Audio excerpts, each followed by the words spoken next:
হাজার হাজার কোটি টাকার ওয়াটার প্রজেক্ট, তবুও নিরাপদ পানি নেই কেন?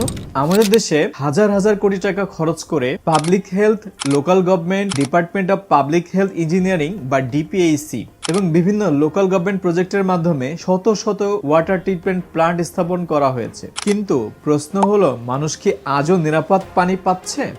আজও গ্রামের মানুষ, শহরের মানুষ iron water, arsenic water, contaminated water খাচ্ছে। প্লান্ট আছে, মেশিন আছে, বিদেশি অনুদানও আছে, কিন্তু পানির সংকট কেন এখনো সমাধান হয়নি? আজ আমরা কথা বলবো পানির প্রকল্প ব্যর্থ হওয়ার সবচেয়ে বড় কারণটা নিয়ে, যেটা কেউ খোলামেলা বলতে চায় না। বিগত 10-15 বছরে বাংলাদেশে world bank, ADB, Asian development bank ও ইসলামিক ডেভেলপমেন্ট ব্যাংক এবং বিভিন্ন এজেন্সির অর্থায়নে হাজার হাজার ওয়াটার ট্রিটমেন্ট প্রজেক্ট স্থাপন হয়েছে। Deep tubewell, surface water treatment plant, iron removal plant, arsenic removal unit, community based water supply system সবই করা হয়েছে। কিন্তু বাস্তব চিত্র কি?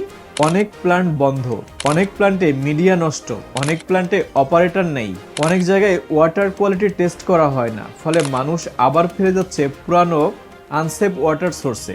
আসল সমস্যা মেইনটেনেন্সে। আমাদের দেশের সমস্যা নতুন প্রজেক্ট করা না, আমাদের সবচেয়ে বড় সমস্যা হলো মেইনটেনেন্স কালচার নাই।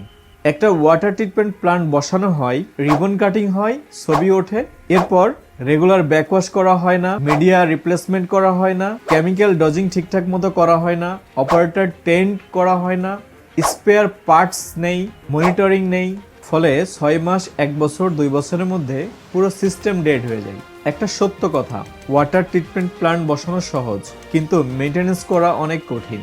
কেন এই সমস্যা বারবার হচ্ছে?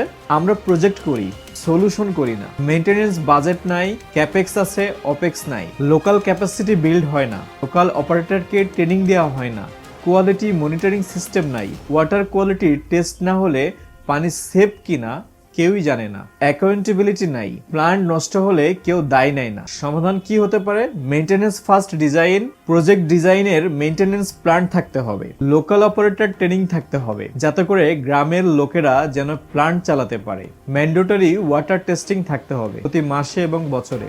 এখন সময় প্রজেক্ট সাস্টেনেবল ওয়াটার সলিউশন নিয়ে ভাবার, কারণ নিরাপদ পানি বিলাসিতা না, এটা মানুষের মৌলিক অধিকার। এই কারণেই আমরা শুধু কথা বলি না, আমরা কাজটা শুরু করি ওয়াটার কোয়ালিটি টেস্ট দিয়ে, কারণ টেস্ট ছাড়া কোনো ওয়াটার সলিউশন কখনোই সঠিক হয় না।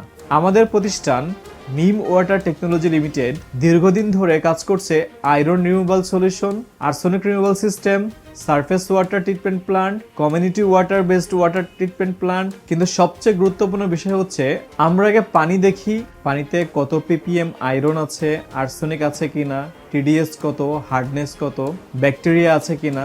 এই ডেটার উপর ভিত্তি করে মিডিয়া সিলেকশন করি, ক্যাপাসিটি ডিজাইন করি, অপারেটর ট্রেনিং, রেগুলার মনিটরিং সবকিছু সেট করা হয়। এই জায়গাতেই বেশিরভাগ প্রজেক্ট ব্যর্থ হয়। আর আমরা এখানে আলাদা, কারণ আমরা রিবন কাটিং পর্যন্ত না, আমরা দেখি পানি আসলেই সেফ কিনা। আপনি যদি নতুন ওয়াটার ট্রিটমেন্ট প্লান্ট বসাতে চান, অথবা আগে বসানো প্লান্ট কাজ করছে কিনা তা জানতে চান, আগে পানি পরীক্ষা করুন। আপনার পানির স্যাম্পল আমাদের কাছে পাঠান, আমরা রিপোর্ট দেখে বলবো কি দরকার, কি দরকার নাই। তাই কল করুন স্ক্রিনে দেওয়া নাম্বারে এবং ভিজিট করুন www.mimwater.com।